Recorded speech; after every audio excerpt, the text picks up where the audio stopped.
అందరికీ నమస్తే. Welcome to food and garden. ఈరోజు వీడియోలో వేసవిలో డ్రాగన్ ఫ్రూట్ మొక్కకి తీసుకోవాల్సిన జాగ్రత్తలు ఏంటో చూద్దామండి. అలాంటి జాగ్రత్తలు కనుక మనం తీసుకోకపోతే ఈ మొక్క అనేది చనిపోతుంది. ఇప్పుడు ఆ జాగ్రత్తలు ఏంటో చూద్దాము. ఈ డ్రాగన్ ఫ్రూట్ మొక్కకి రూట్స్ అనేవి పైనే ఉంటాయండి. చూడండి, వీటికి రూట్స్ ఇలా బయట ఉంటాయి.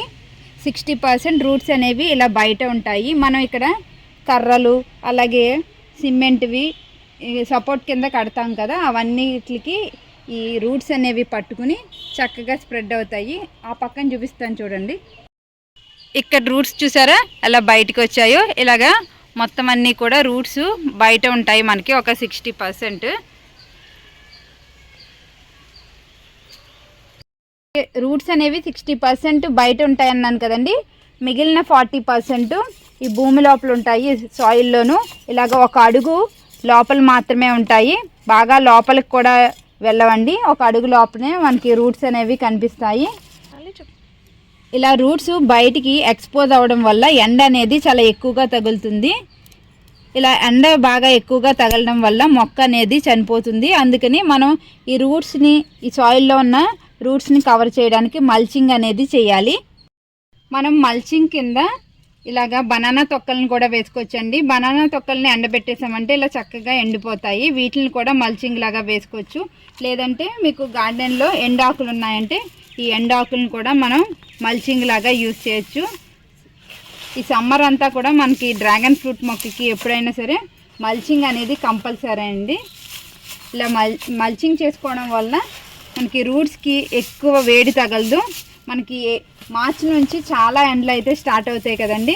ఇంత ఎండలో ఈ డ్రాగన్ ఫ్రూట్ మొక్కని మనం కాపాడుకోవాలి. అప్పుడే మనకి జూన్ నుంచి వచ్చే క్రాప్కి మంచి దిగుబడి అయితే వస్తుంది.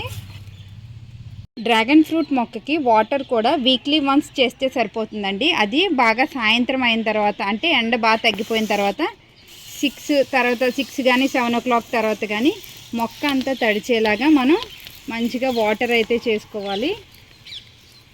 ఎక్కువ ఓవర్ వాటరింగ్ కూడా చేసుకోకూడదు. జస్ట్ వారానికి ఒకసారి మొక్క అంతా తడిచేలాగా మనం వాటర్ చేసుకోవాలి, అంతే. డ్రాగన్ ఫ్రూట్ మొక్కకి ఈ కొమ్మలు అనేవి ఇలా ఎల్లో కలర్లోకి అయిపోతాయండి సమ్మర్ అంతా కూడా. ఇది ఎందుకు అవుతుందంటే మనం వాటర్ ఎక్కువగా చేసినా కూడా ఇలాగా ఎల్లోగా అయిపోతాయి. మనం వాటర్ కనుక వారానికి ఒకసారి ఇవ్వాలి, అప్పుడు ఈ ఎల్లోగా అవ్వకుండా ఇలా గ్రీన్గా అవుతాయి. మనం వాటర్ ఇవ్వలేదు అనుకో, ఈ స్టెమ్స్ అన్నీ కూడా మనకి ఎలా ఉంటాయంటే ముసలి వాళ్ళ చర్మం అయిపోయినట్టు ఇలా ముడుచుకుపోయినట్టు అయిపోతాయండి. అయినా సరే ఏం పర్వాలేదు, వాటర్ అనేది మనం చాలా తక్కువ ఇవ్వాలి దీనికి. ఇలా ఎల్లో కలర్లో కాకుండా ఇంకా డార్క్ ఎల్లోగా అయిపోయింది అనుకో, అప్పుడు మొక్క చనిపోతుంది. ఎందుకంటే వేడికి ఈ లోపల ఉన్న గుజ్జంతా కూడా ఉడికిపోయి అది అక్కడ వాటర్ లాగా వచ్చేస్తుందండి. అంత ఎలా వస్తుంది అంటే మనం వాటర్ ఎక్కువగా ఇవ్వడం వల్ల. మనం జనరల్గా అన్ని మొక్కలకి వాటర్ ఎలా చేస్తామో ఈ డ్రాగన్ ఫ్రూట్ మొక్కకి అలా చేయకూడదు. అన్ని మొక్కలకి మార్నింగ్ ఈవినింగ్ వాటర్ చేసేస్తూ ఉంటాం ఎవ్రీడే. అలా చేయకుండా వారానికి ఒకసారి మనం వాటర్ చేస్తే ఈ డ్రాగన్ ఫ్రూట్ మొక్కలు చక్కగా పెరుగుతాయి. ఈ డ్రాగన్ ఫ్రూట్ మొక్కకి సమ్మర్లో షేడ్ నెట్ అనేది వేయాలండి. గ్రీన్ షేడ్ నెట్ వేయడం వల్ల మొక్కకి ఎక్కువ వేడి తగలకుండా కూల్గా ఉండి మొక్క అనేది చక్కగా పెరుగుతుంది. జూన్లో వచ్చే మన క్రాప్ అనేది మంచిగా ఉంటుంది. ఈ డ్రాగన్ ఫ్రూట్ మొక్కకి సమ్మర్లో ఫెర్టిలైజర్స్ కానీ, లిక్విడ్ ఫెర్టిలైజర్స్ కానీ, కంపోస్టులు కానీ ఏమీ ఇవ్వక్కర్లేదండి.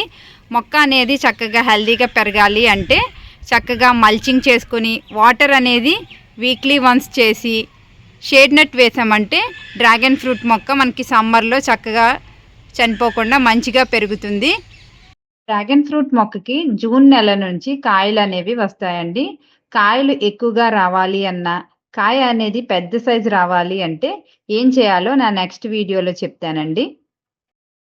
నేను చెప్పిన ఈ టిప్స్ అన్నీ కూడా మీరు ఫాలో అయ్యారంటే ఈ సమ్మర్లో ఈ డ్రాగన్ ఫ్రూట్ మొక్క చక్కగా ఉండి మనకి నెక్స్ట్ వచ్చే క్రాపు మంచిగా ఉంటుంది. ఇదండి ఇవాల్టి వీడియో. ఈ వీడియో మీకు నచ్చింది అనుకుంటున్నాను. నచ్చినట్లయితే లైక్, షేర్ అండ్ సబ్స్క్రైబ్.